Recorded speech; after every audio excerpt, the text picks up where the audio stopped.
This camera. conference will now be recorded. I'm sort of between computers at the moment, and the one I'm using does not have a working camera. So,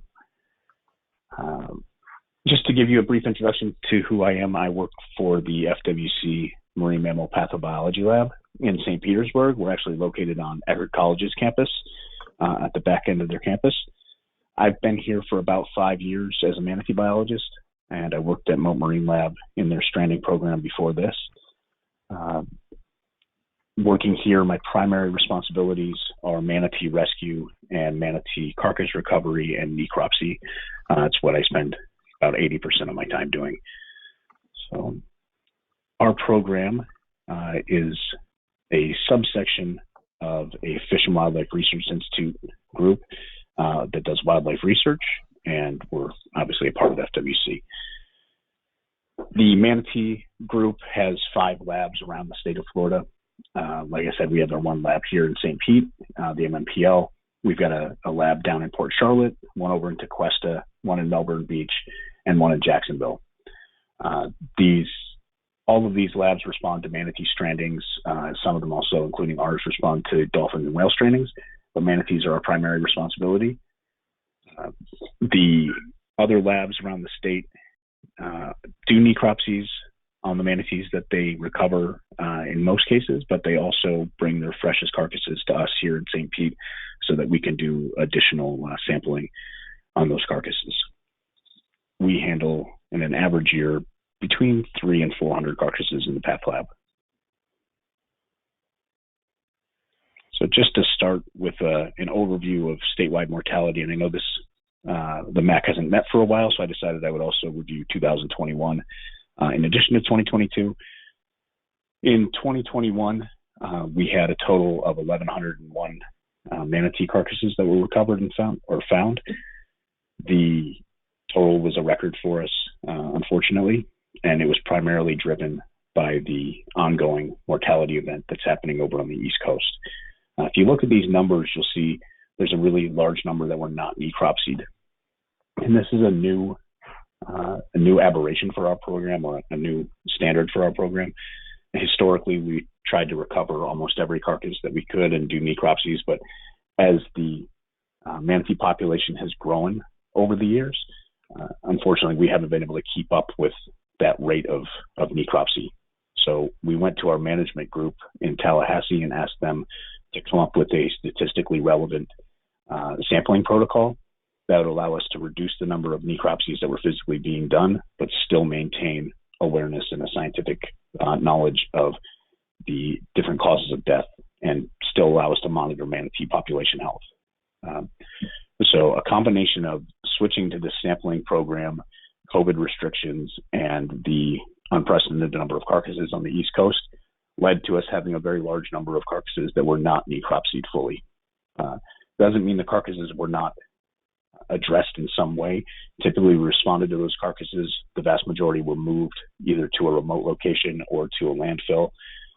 We took photographs, measurements, and in many cases, we did a partial necropsy where we would open them up, evaluate their GI contents, and take some samples, but they weren't fully necropsied, so we couldn't definitively assign causes of death.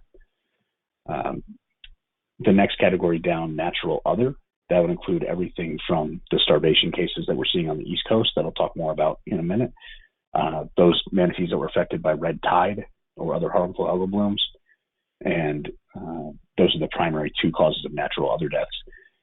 Perinatal would be the next category down. Perinatals are manatees that died at or near birth, so generally going to be stillborn calves or those that die almost immediately after birth. We categorize those as any manatee carcass that's found that's under 150 centimeters. Watercraft was again one of our leading causes of death.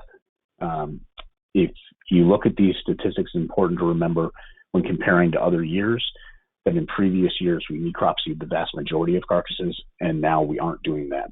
So you have 103 watercraft cases, but you have to remember there were 640 carcasses that were not necropsied, and some of those may have been watercraft related, or most likely were. We had 36 cases that were undetermined. That's because they were either too decomposed for us to determine definitively a cause of death, or we're still waiting on pathology results from our histopathologist. The 15 that died because of cold stress were those that died because of cold temperatures and exhibited no signs of being related to the starvation UME on the East Coast. You had 7 that we classed as human other. That would be manatees that have ingested hook and line and died because of that, or have become entangled in something and passed away. And then you had an additional 7 that died because of being stuck or crushed within a floodgate or canal lock in the lock systems in Central Florida. So that was 2021. In 2022, I only have data through 11/25, but we do have fewer carcasses this year, and we're on pace to be under 900 for the year. So we thankfully will not be breaking another record this year with any luck. This year, the number of not necropsy carcasses is fewer than last year, but it still remains high because that's part of our new protocols. It's not necessary for the management side for us to necropsy everyone, and just from a physical labor standpoint, it's really impractical. So you can see that natural other was 138. Again, that's carcasses that have died from starvation or red tide primarily. Watercraft is down at 71, perineural deaths down at 68, and again, more undetermined floodgate, human other, and cold stress cases. So I mentioned the Atlantic Coast starvation UME, and if you're unaware of it, the manatees on the East Coast are facing a really challenging time, and they have been since December of 2020. They're in an unusual mortality event, and an unusual mortality event is defined as a stranding that's unexpected. Typically would involve a significant die-off of a marine mammal population, and it's something that demands immediate response from government agencies and partners. There's a working group established by NOAA Fisheries to determine when a UME is occurring, and they based their decision on 7 criteria. The Atlantic Coast UME met 2 criteria. Criteria number 1, there was a marked increase in the magnitude or marked change in the nature of morbidity, mortality, or strandings, and that was because we started to see a very large number of carcasses on the East Coast in December of 2020. Criteria number 5 is animals exhibit a similar or unusual pathologic finding or behavioral pattern or clinical sign. In this case, it was general physical condition and pathological findings, which I'll get into a little bit more in a moment. Historically, we've had quite a few UMEs that have affected manatees. The unusual mortality events, if they repeat over and over again, we call them repeat mortality events. So if you look just at the last 12 years around Florida for manatees, we've had a cold stress event in 2010, an unusually cold winter that was really frigid, really quickly affected manatees and killed approximately 529 manatees. In 2011, that continued. There was a not as cold, but still a cold winter, and mostly on the East Coast, we had 143 carcasses. In 2013, we had a really unusual event, and that was because the Indian River Lagoon saw a major harmful algal bloom occur, and that algal bloom blocked out enough sun and killed off enough seagrass that manatees switched their diet to eating the algae that was in the canal or in the canal in the system. And so when they switched their diet from seagrass to algae, it caused a change in their gut bacteria, and they wound up with large amounts of the Clostridium bacteria, which releases a toxin which caused GI distress and ultimately killed approximately 111 manatees that year. That UME is actually still ongoing, and we still get cases even to this day. I believe we had our last one 2 years ago. That was confirmed as a Clostridium infection, but we still see carcasses that we suspect are related to that to this day. There's an ongoing repeat mortality event in the Gulf of Mexico, including Tampa Bay and Southwest Florida, involving red tide. And we've had red tide blooms every year since 2016. Since 2016, we've had approximately 620 carcasses that we've assigned as either red tide positive or red tide suspect. At times when we can't necropsy every carcass, we look at the location of the carcass in relation to red tide blooms and in relation to confirmed carcasses where we've taken samples and evaluated them and determined that the carcasses died from red tide. If we have multiple confirmed cases in the same location as another carcass that we didn't necropsy, we would assign that as a red tide suspect case. So the Atlantic UME is not unprecedented in terms of it being a UME, but it is in terms of scale and the reason that it's occurring. So by mid-December of 2020, we started to see that our carcass numbers were significantly above normal. One of the first days where we all had a bit of a shock, we found 15 dead manatees in one morning. And, very sad day and very sad couple of years over on the East Coast. These findings from the necropsies that we conducted, we found that they weren't dying from cold as we initially suspected because it was the first real cold snap. But it wasn't as cold as it has been in the past when mass mortalities occurred, and the carcasses didn't show the same signs of cold stress that they normally would. But what they did all have in common was empty GI tracts, absolutely no fat or muscle, serous tissue throughout their body. And it was suspected almost immediately that they were starving. We took histology samples and had those processed, and were able to confirm later on that that was absolutely the case. There was signs of long-term malnutrition and chronic starvation. So when we suspected starvation, the request was put in to declare a UME in February of 2021. It was declared in March. The benefit for declaring a UME is that you get additional funding made available to you for the response. This is a good example of the weekly carcass totals that we had over the last 2 years. And we start in December of 2020. And you can see the line at the bottom. That's our baseline carcass total for each week. And the bar graph shows the actual carcass total for that period.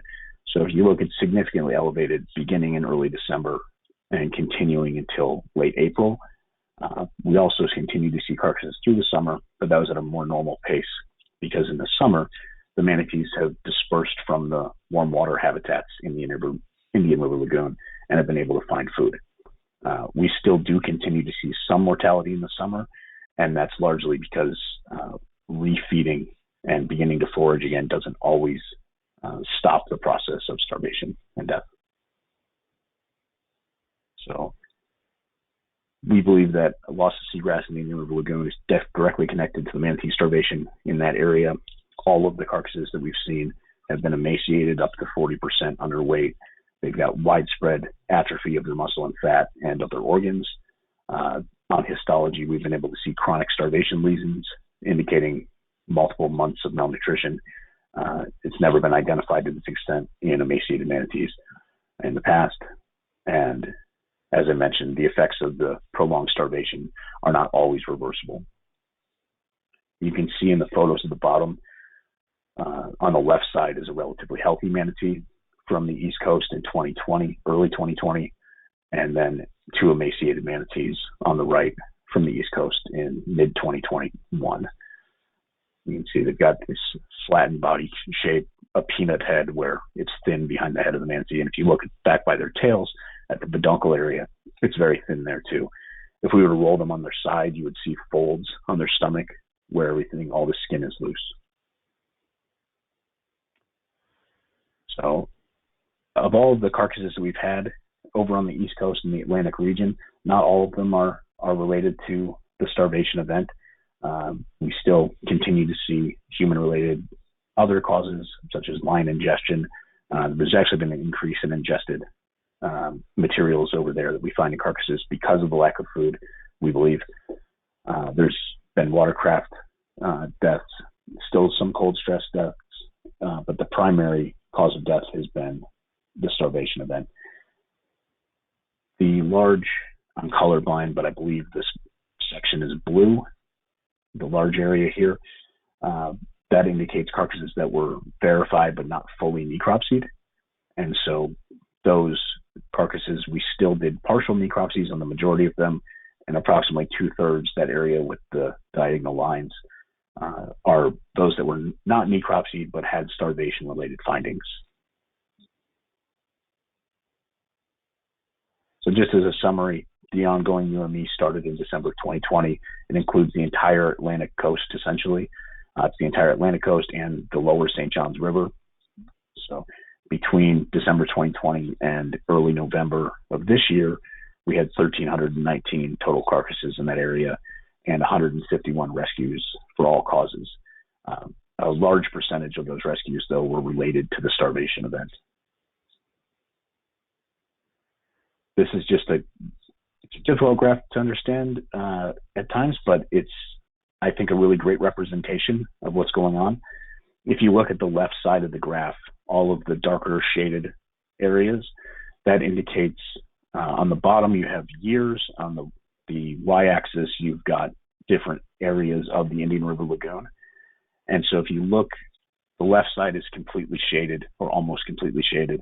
That indicates significant seagrass coverage from the early 90s or mid 90s right up until about 2010. And so 2010 is the first row where you have a red line up and down. And if you look at that row underneath, all of those are shaded in and continued to have seagrass coverage in 2010. So we had a mass mortality event in that area in spite of the seagrass that was available, and that was cold related. The little image of the manatee shows a manatee with significant cold stress on its face.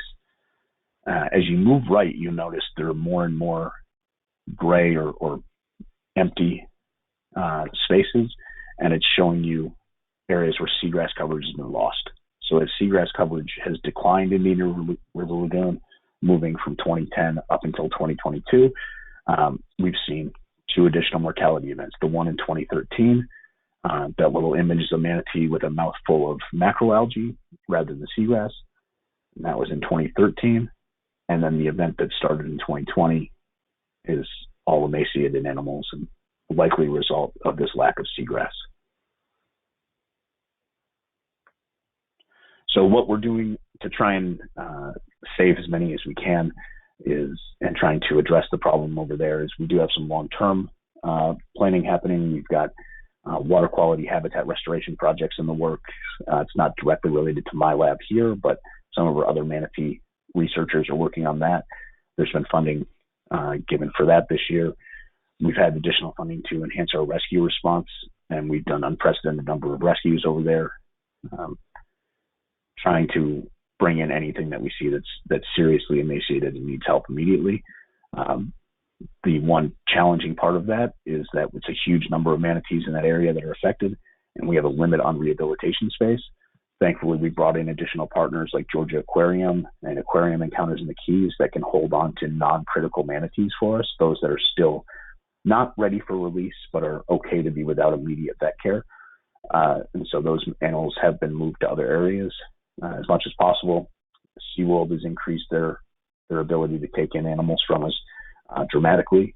And so right now I believe there are 77 manatees in rehab around the state. There's an ongoing supplemental feeding trial that happened last year, and it very likely will happen again this year, that feeds animals in the warm water refuge in the Indian River Lagoon, right in Brevard County. We've obviously continued our carcass retrieval and necropsy investigations. That's had to be modified significantly because of the number of carcasses, but we're doing our best to keep that ongoing and keep accurate scientific sampling happening. So getting to Tampa Bay. Before you move on, I have a quick question back on that slide. Sure. You mentioned the additional funding that came from the legislature this year. I can't remember, but can you Yes. give us just a broad idea of like how much that was and what it can be used for? Sure. Yeah, there were a number of different categories, and please, if I make a mistake, don't fault me. This is not my area of expertise at all. But my understanding is that we had our budget for our manatee rescue and necropsy section was increased this year. So we've added some positions here. Some of our people were made full-time that were part-time. So we've added staff here and around the state at our other labs. We've added some equipment through some U.S. Fish and Wildlife Prescott grants for like new transport trucks and new rescue boats. So we have additional or better equipment in the Atlantic area. The Florida Power and Light funded a brand new transport truck for us this year. But the big numbers came last year. I believe the legislature set aside $8 million for shovel-ready manatee habitat improvement projects. And I believe that's still being managed right now and is working on being put out the door. There was an additional $20 million designated this year to increase manatee rescue and rehab response and capabilities. So I believe about $12 million of that money has been awarded so far, and it's going to partner agencies like Zoo Tampa, SeaWorld, some of the other Jacksonville Zoo, Miami Seaquarium, and it's going to those agencies so that they can increase their ability to take in rescued manatees. That's the extent of it as far as I'm aware. Okay.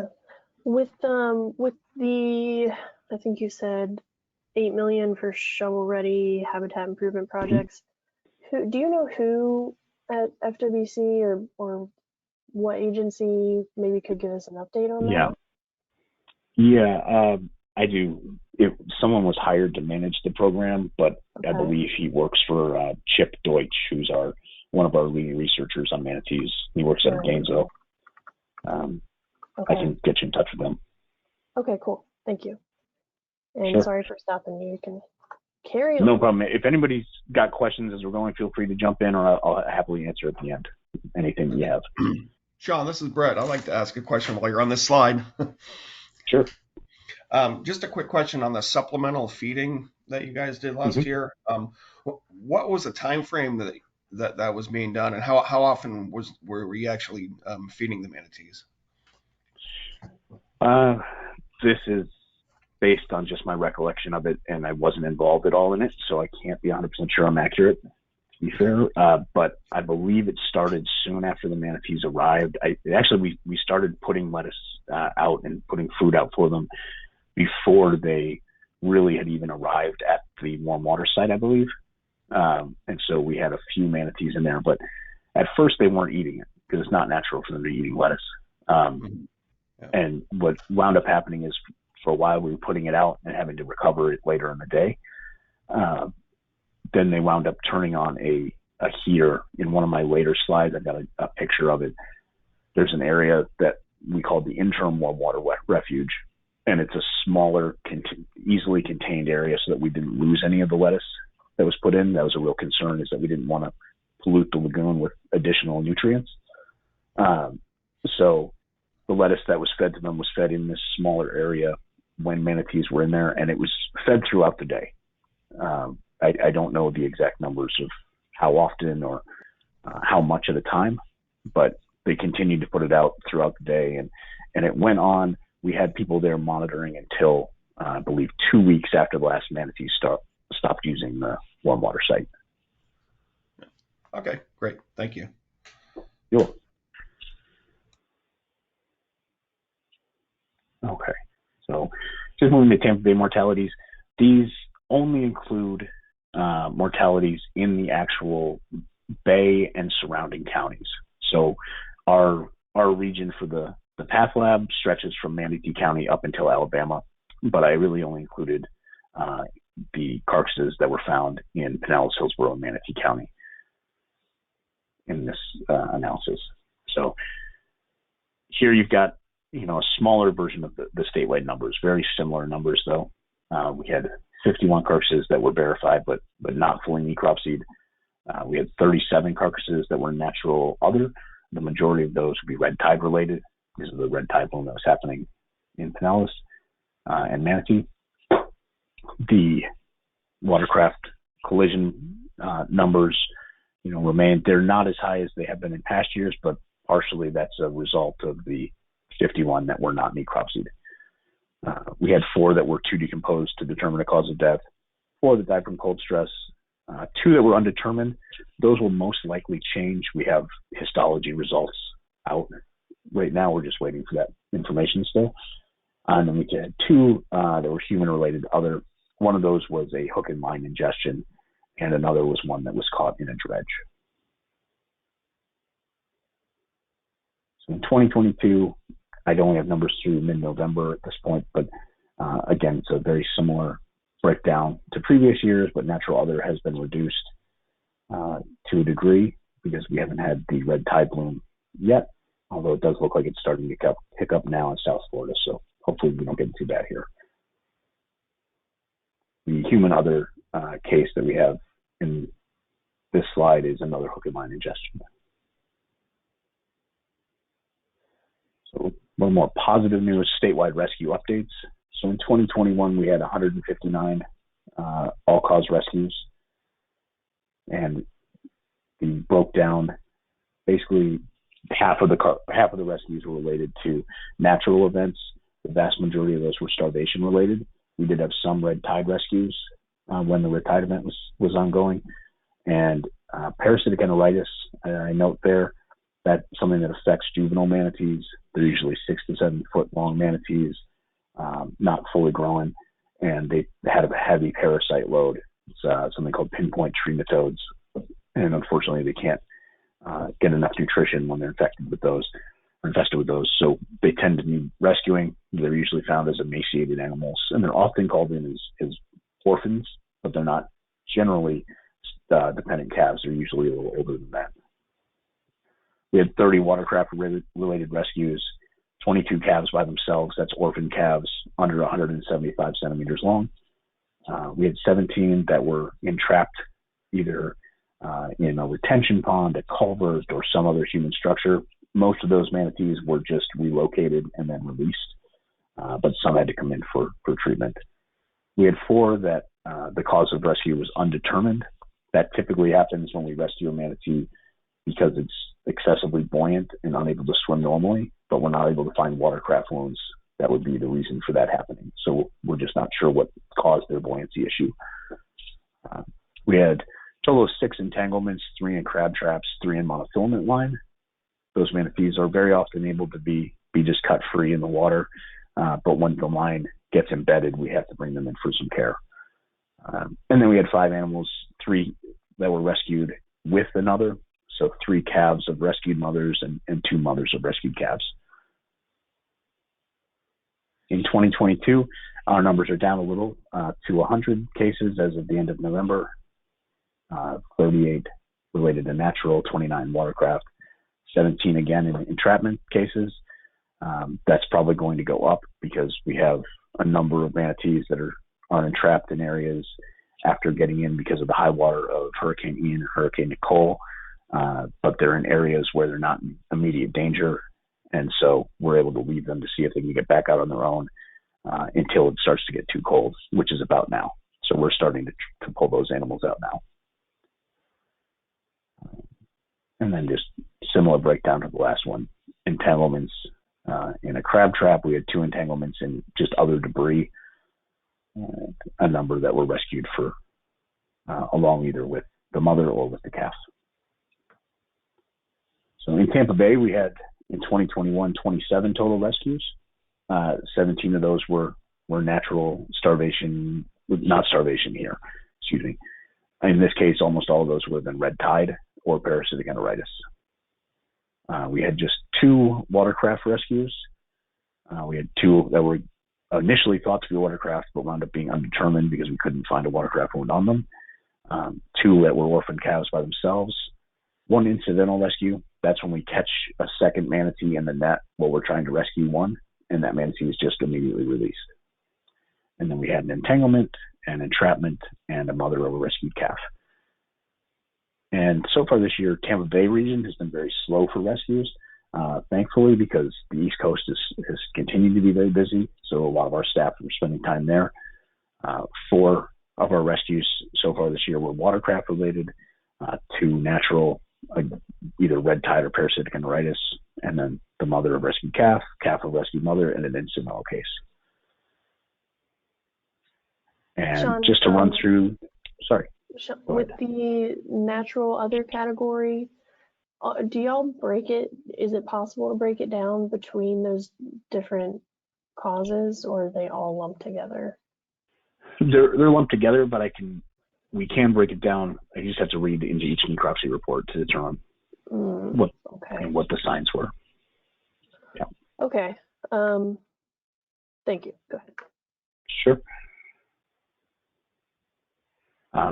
Just quickly to run through the ones that were rescued in the Tampa Bay area. This is RNW 2202. It was our second rescue of 2022. The first was up further north of Tampa. This was a manatee that was called in Tarpon Springs. It was in the Spring Bayou, and if you're familiar with that area, you'll probably know that it's really dark water, and manatees frequent it especially in the fall and in the spring. It's not ideal warm water habitat for them, but it's a good intermediate site when they're out foraging. So there's a huge number of manatees in that area, and we were called about this manatee. We went up to rescue it. We had a very difficult time catching it because there were so many others in the area. We wound up catching an additional manatee in the net set and had to release it. Excuse me.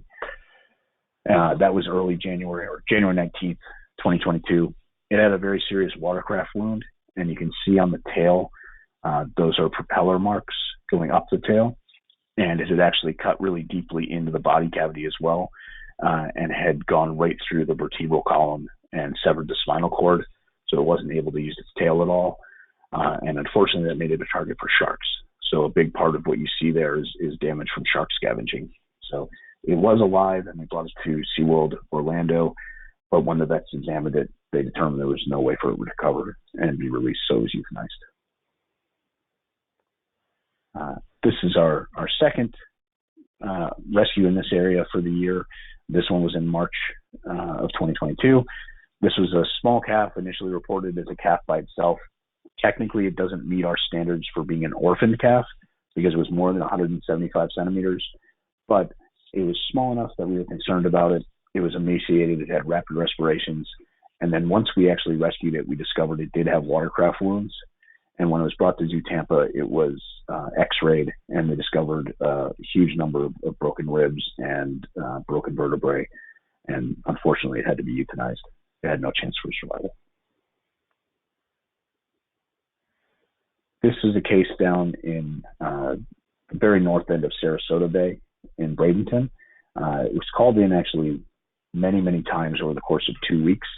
It was a calf that had been hit by a boat, and it was with its mom. It was a very small calf, only 139 centimeters, so no more than a few months old.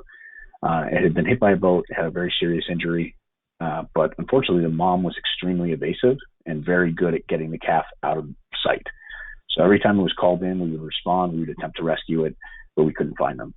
And eventually, after about 2 weeks, we did track it down. We caught them both, and they were brought to SeaWorld.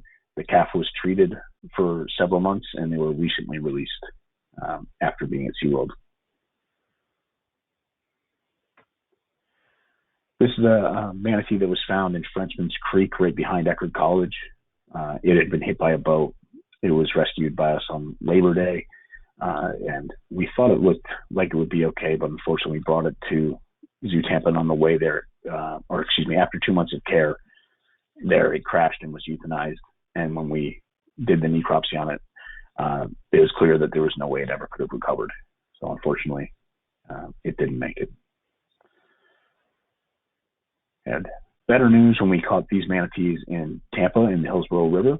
We caught a very large mom along with a fairly large calf that she had with it. And mom was buoyant. We can't understand why. We're not sure what's going on with her. She's still buoyant at the zoo right now. They're at Zoo Tampa. That was September 8th. She, like I said, is very large. She was 11 feet, 4 inches long. If she was in healthy body weight, she'd probably be closer to 2,000 pounds, but she was only 1,600 pounds at the time of rescue. And she's one that we were able to identify through our photo ID group as being known to us since January of 95. She's been seen many, many times since then. And then this is our most recent local rescue here, found in the Ruskin Inlet with watercraft wounds, small calf by itself. Typically, when you have a small juvenile manatee, first or second year calf, if they're hit by a boat and they can't keep up with moms will leave them. So this one was left. and we were luckily able to catch it, bring it to Tampa, and it's doing really well. Anybody's got any questions, I'd be happy to answer them. In this slide, you can see that image on the right with all the manatees in the water. That's the interim warm water site where they were being fed. And if you see on the very far right side of the page, there's little squares in the water. Those are floating PVC pipes that were used to help contain the lettuce, so the manatees would eat out of that. Thanks so much, Sean. I know y'all are You're welcome. busy AF, and I appreciate you taking time Sure. to give us an update. Sure, Do y'all happy to have be here. questions? Yeah, thank you. Yeah, I just had one quick question, Sean. Sure. And I know it may be too recent, but with the recent uptick of the red tide blooms on the West Coast from Fort Myers up to Tampa, have you guys been Yep. seeing any mortalities from this most recent event? We've had a few so far that are suspected to be red tide related, but it's not confirmed yet. That takes a little bit of time in our lab, but we did have our Southwest lab in Port Charlotte had 3 manatee carcasses found yesterday, I believe, that are all suspect for red tide related deaths. Yeah, unfortunately, you're probably going to see more. Yeah, thank you. Yeah, it's the one thing that we're really hoping doesn't blow up into a very bad year, because we're extremely stretched thin because of the East Coast mortalities. But we expect it probably will happen this year. Yeah. Okay. Good times. Yeah. I always am a ray of sunshine with my presentations. I had a quick question. You had the VNN on that graph. Was that verified not necropsied? Is that what that means? Yes. Yep. So up until we went to this new program where we aren't necropsying every carcass, we have a quota system where we necropsy a certain number at least every 10 days. We still necropsy all that we can, but our statistical models don't require every carcass. So we make sure we get the ones that they do need, and then we do any that we can in addition to that. But the verified not necropsied used to be called verified not recovered, and that's not usually the case anymore. We usually still respond to the carcass, still recover it, still take measurements, take photographs, potentially even take genetic samples and even some other samples, but the carcass may not come back to our lab for necropsy. It might just go to the landfill or be left in the wild. Okay. But when you do that, you're still able to categorize the deaths, even though there's not like a full necropsy done? We don't categorize those deaths. We don't assign them a cause of death, but we might, in some cases, like for example, during a red tide event, we might be able to say that's a red tide suspect carcass because of proximity to the bloom, proximity to other carcasses, and as long as there's no obvious other cause of death, like a watercraft wound, for example. Okay. And we still, I will say this, even if it has an obvious watercraft wound, if we don't complete a full necropsy, we do not categorize it as watercraft, because it could be post-mortem, there should be other confounding factors. So unless we do the complete necropsy, we don't get an actual cause of death. Okay. So it affects the statistics and affects how you can look at them. And if you just compare year over year, it looks like certain causes of death have dropped dramatically, but that's not actually the case. Yeah. Yeah, so there's just got to be an adjustment to how those are presented going forward. The graph that you had for the East Coast mortalities, do you have the same type of graph for Tampa Bay, or would it be easy enough to make one? I would like to share that with people. Sure. Yeah, I can do that. I mean, I don't want you to spend time on it, but like, if you already have it. I don't have one. I could make one. The reason I showed this one is to show the verified not necropsy starvation findings, basically. And that doesn't apply on this coast, but I can make it. So that's no problem. With your copious free time, sure. Sure.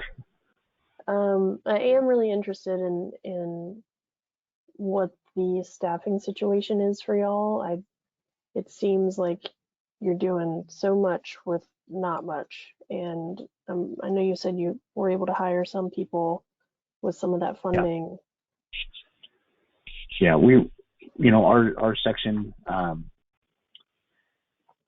historically, our section hasn't been maybe the best funded group because we're primarily funded by the license plate, the Save the Manatee license plate. That's the vast majority of our funding in most years. After the oil spill, there was a release of some money through a grant managed by the National Fish and Wildlife Federation.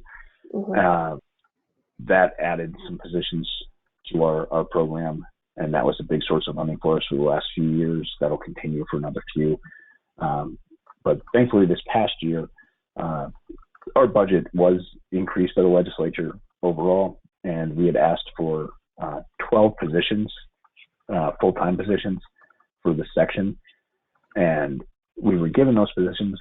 It doesn't mean that we have 12 new people, though, because a lot of our staff were OPS. I'm not sure if everyone's familiar with how this state system works, but about half of state employees are OPS employees that are people that aren't eligible for certain benefits like paid time off. And those staff get overtime when they work over 40 hours. Mm-hmm. But if they're an FTE employee, you do get some additional benefits, and you're also a salaried employee rather than overtime. So we transitioned a lot of our staff from the OPS positions to FTE, and then we filled in some blanks with that available OPS money. So I think we're well staffed at the moment for what we need. I mean, ideally we'd have way more people, but yeah, we're doing much better right now than we have in years past. And we're getting additional help. Like U.S. Fish and Wildlife Service, for example, is sending 4 staff that will work on our East Coast essentially all the way through the winter. And they did that last year, and that was rotating staff, but this year they're going to assign 4 people basically from January through the end of March. And they'll be there to help transport carcasses and with rescues, which is a really big help. And our partners agencies help quite a bit. All the different things like Moat Marine Lab, Clearwater Marine Aquarium, Zoo Tampa, SeaWorld, Jacksonville Zoo, Miami Seaquarium, Harbor Branch, Hubs, Marine Research. I'm missing a ton of them, but all those agencies help us with rescues and carcass response. A couple more questions from y'all for Sean. Hey, Sean, I have one short question. This is Reagan Whitlock here. You mentioned with the not new crop seed statistics earlier that you have a kind of a quota that you try to reach, looking at your ability and bandwidth. I was wondering what goes into the decision-making process of whether to necropsy a specific animal that's found. Do you tend to do it, sometimes the easy picking, so to speak, like if there's one that's in a canal lock or an obvious boat accident, do you tend to necropsy those faster than things that maybe look to be undetermined at the time? And the question's kind of aiming at how we could extrapolate those statistics moving forward. If it's a true doubling, or how that all works. Yeah. So yeah, like I said, the quota system is basically a model for, or it's a way to select carcasses to help provide input to our population models and our mortality models. And so the way that it works is we have 5 individual regions of Florida that we consider sort of population centers for manatee. And so those 5 areas, it's in Atlantic North, Atlantic Mid, Atlantic South, and then Southwest Florida and Northwest Florida. And those regions are essentially, we make sure that we're necropsying at least one carcass from each of those regions every 10 days. And to qualify as the quota carcass, though, the carcass has to be in reasonably good condition where we can most likely determine a cause of death. So if it's a very badly decomposed carcass, we would not take that in for the quota as the quota carcass. We would still leave the quota open. And so we continue bringing carcasses and necropsying them until we hit the quota for each region. And then in addition to those carcasses, we bring in any that are fresh or at least moderately fresh. We still bring those in. If they're carcasses in an area where there'd be a lot of traffic, like in a residential canal, we would pull those, and typically they would come in and be necropsied. When a manatee is caught in a human structure or entrapped in a culvert or a lock or anything like that, those always come in for necropsy.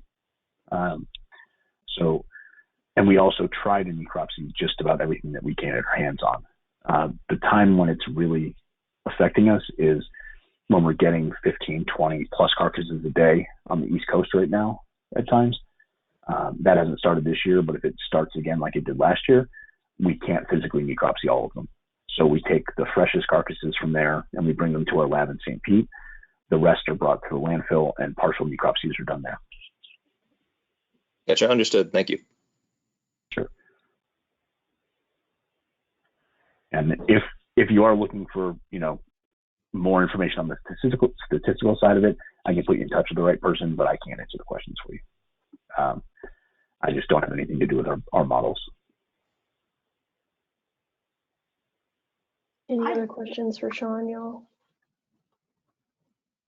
This is Kim Dinkins. I kind of have a question about the not necropsied manatees as well. You mentioned, and we always caveat our numbers when we present them, which are basically yours, that a lot of the not necropsied animals are watercraft wounds, so are related to watercraft injuries. And so I'm just wondering if that holds true now that you're doing, a lower percentage of the overall animals. I've kind of wondered myself, when we make that statement, but we don't. Sure. If we don't know. We don't select for necropsy based on if they have wounds or not. That's not a factor in determining that. So very easily, not necropsy carcasses, they should have approximately the same percentage of watercraft wound deaths as the ones that we've necropsied, because we try and pull a random sample. So you should be able to extrapolate to an extent, but that is the number of not necropsied is influenced dramatically by the starvation deaths. Mm-hmm. So it wouldn't be fair to say the majority, it wouldn't be fair to say 20% of necropsy carcasses were watercraft, so 20% of those were watercraft. That really wouldn't be accurate. Okay. Right.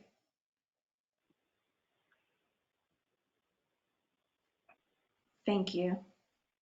You're welcome. Maybe one more if we got one.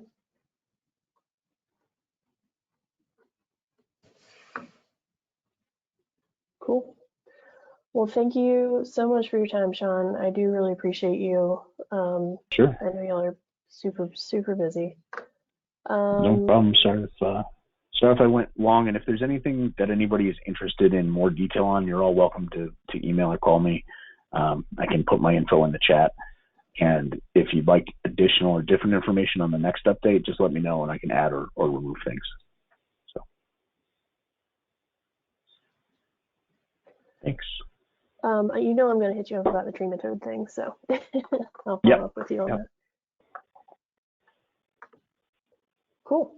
All right. So let's do some resource and event sharing. We can go around the room real quick since there's not too many of us here. Brett, do you have any resources or events that you want to share with everybody? Yeah, well, I'm in the water monitoring department here at the EPC, so we do have access to vessels. We've got 4 vessels, 2 in the mid 20 foot range, and a small skiff and a john boat. Do you mean for rescues? Is that what you're talking about? Or not necessarily for rescues, but I don't know if people want to go out on you know, maybe sightseeing or anything Right. like that, or any kind of helpful. If Sure. if it's needed, we could maybe offer vessels. That's basically what I'm saying. Okay. But yeah, Does and the EPC we've not been asked in the past to perform any of those tasks, but Sure. you know.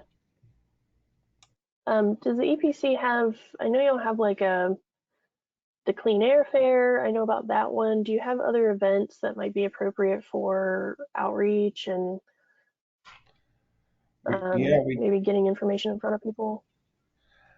sometimes we're asked to give presentations on artificial reefs within the area, not necessarily specific to manatees.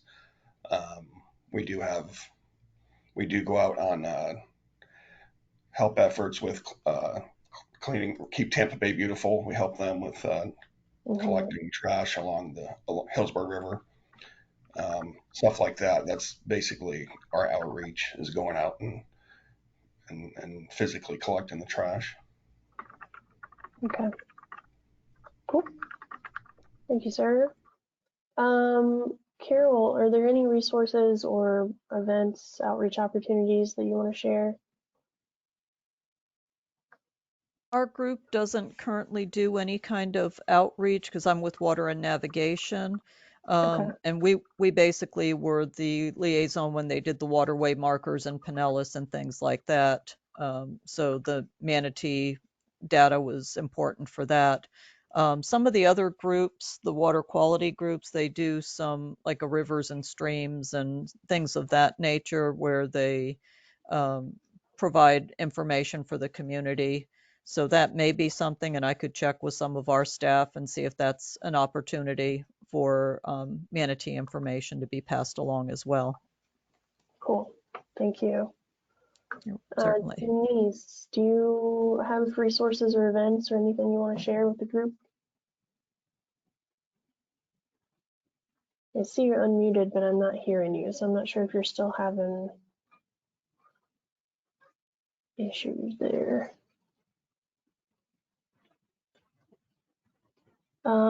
We'll move on to Erica. Anything that you want to share?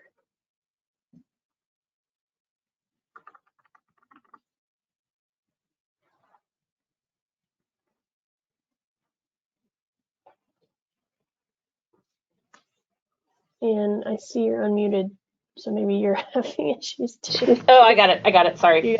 Yeah. Yeah, the only one is that the building is here in the room, the Silverberg room.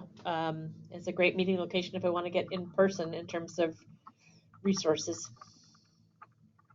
Okay. Cool. Maybe you're the next meeting. Joyce, anything you want to share?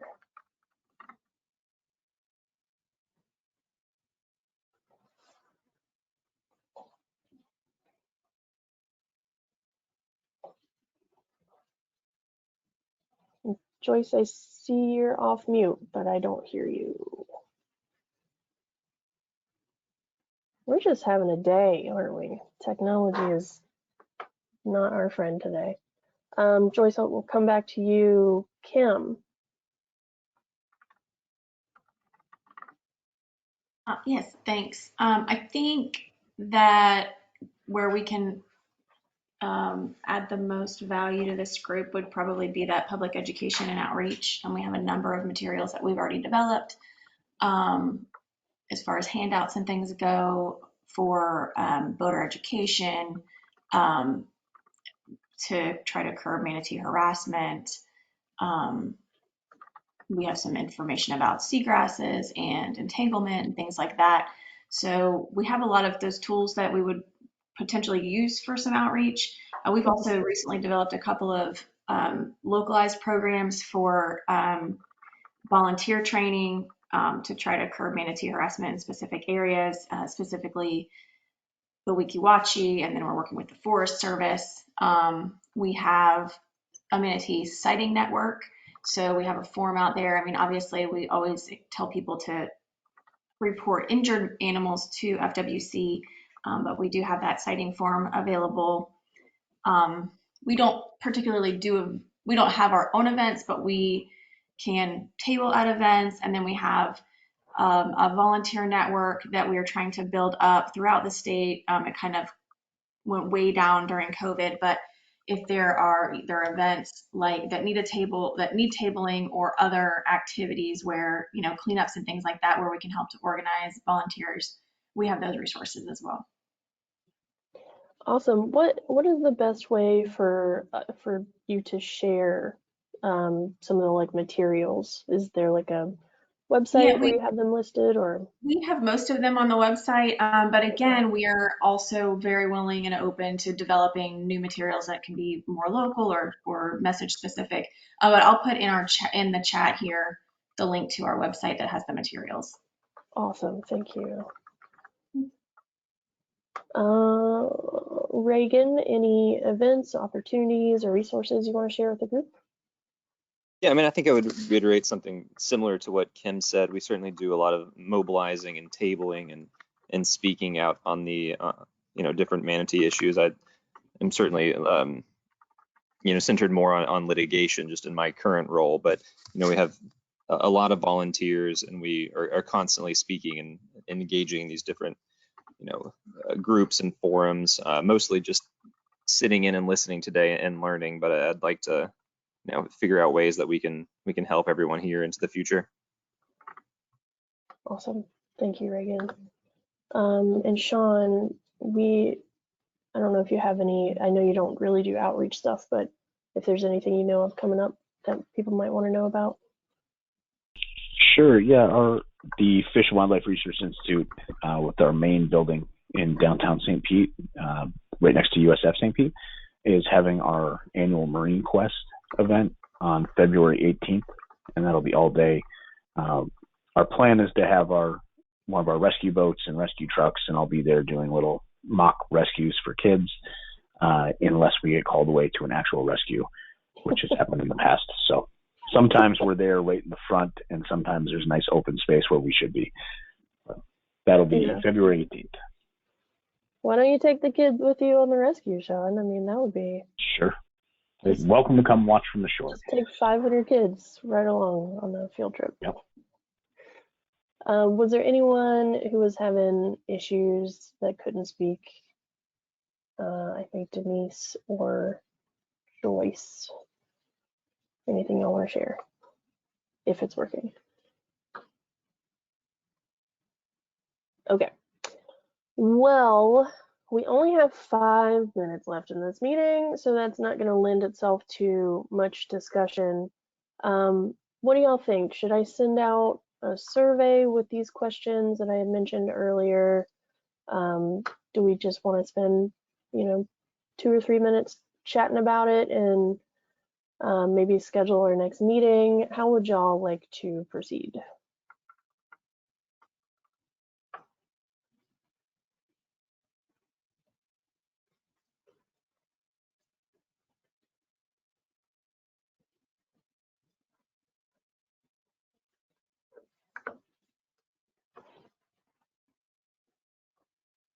You can also just stare at me for 5 minutes if you want to, that's fine.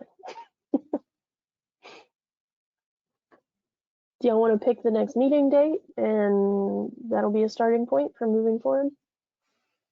I've got 1 thumbs up. Cool. Yeah. Okay, so Sean, tell us here, your busiest season is December, January, February, March. So we should avoid those months if we want to get an update from FWC. Is that right?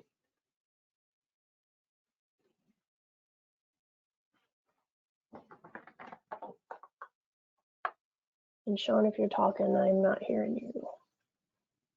Sorry about that. Yeah, our busy season is basically Thanksgiving through the end of March, so I probably am unavailable until at least April. Yeah. And I know I promised you I wouldn't hit you up for every meeting anyway. I just do want to avoid the busiest times for sure.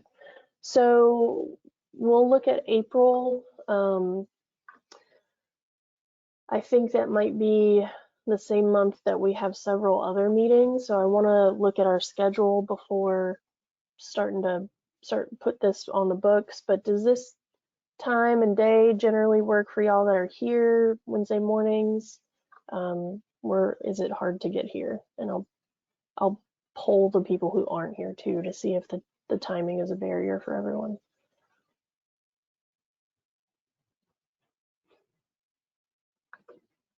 You can just throw it in the chat or speak up that it's like generally a good time or not.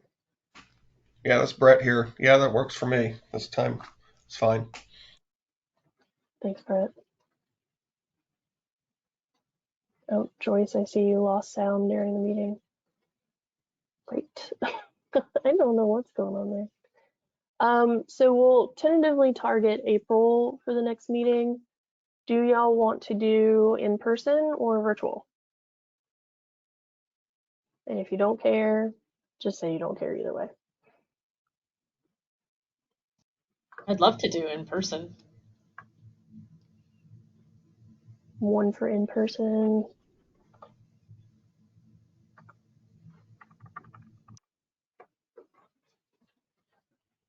Brett, in person, either. Traditionally, they were always held over at the classroom at Weeden Island.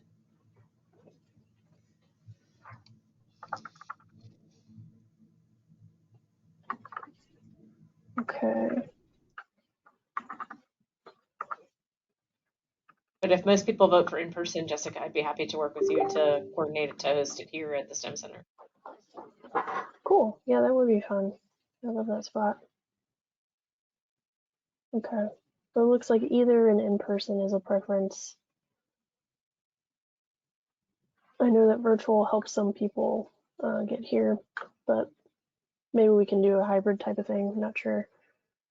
So those are the two main questions that I wanted to figure out from y'all. I think what I'll do is with these other questions that I mentioned, I'll send out a survey for you, and feel free to share it with others that you think might be interested in participating. Because I do want to hear from everybody, including those that could not make it here today. So quick recap of what those were. Just threw that in the chat, but I'll send a survey with those same questions. So I want to not keep you over time. Thank y'all so much for being here. I know it's been a long time since we got together. I think it was June or July of last year, so it's been a while. I look forward to seeing you again. I view this as sort of like an ad hoc committee as well. If there is a pressing issue that comes up before the April timeframe, we can definitely try to get together. I don't want to miss an opportunity for us to engage in some meaningful way. So stay in touch. Like I said, I've got an open door for y'all. Hit me up with your questions, suggestions. Let's do this together. I'm excited to meet everyone and move forward. So thank you so much and have a great day. Great. Thanks for putting it together. Thanks, everybody. Thank you. Thank you, Jessica. Sure thing.